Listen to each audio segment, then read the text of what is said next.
There's no feeling more intense than starting over. If you've broken your Scratch project moments after you've shared it, as I have, or you've spent hours working on a project only to notice too late that one of your sprites has unexplainably gone missing. If you've made use of that difficult to name thing of thing block within the sensing category, amazingly useful but capable due to a Scratch bug of leaving you crying as it dumps all your scripts in one big unordered heap. If you've made real progress coding a game over the course of the week, only to come back the next day to discover you weren't even logged in, nothing has been saving. Starting over is harder than starting up. If you're not ready for that, like if you've already had a bad day at school, then what you're about to go through may be too much. Feel free to go away and come back. I'll be here. Alright, thanks for coming with me on this trip. I'll understand if you need to take a break at any point. Just find a safe place to stop and remember to pause the game by pressing P.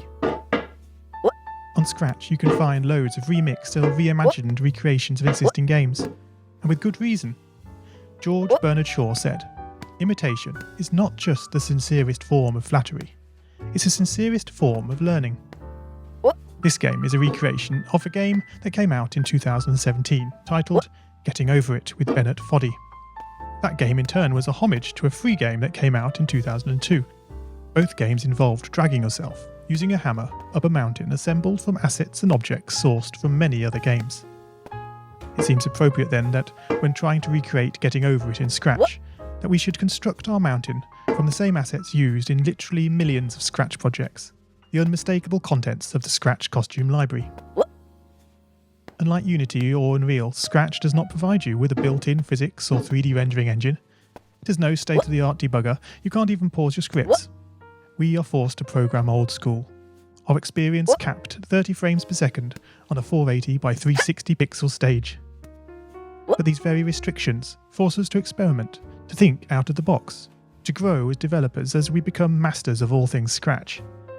And let's not forget, what we lack in technology, we make up for in community. This fantastic bunch of budding software engineers, building, learning, creating, playing, remixing, as diverse a group of people as the very Scratch assets we now so skillfully attempt to ascend. The act of climbing, in the digital world or in the real world, has certain essential properties that give the game its flavour. No amount of forward progress is guaranteed. When you start Getting Over It, you're standing next to a dead tree, which blocks the way to the entire rest of the game. You prod and poke at it, exploring the limits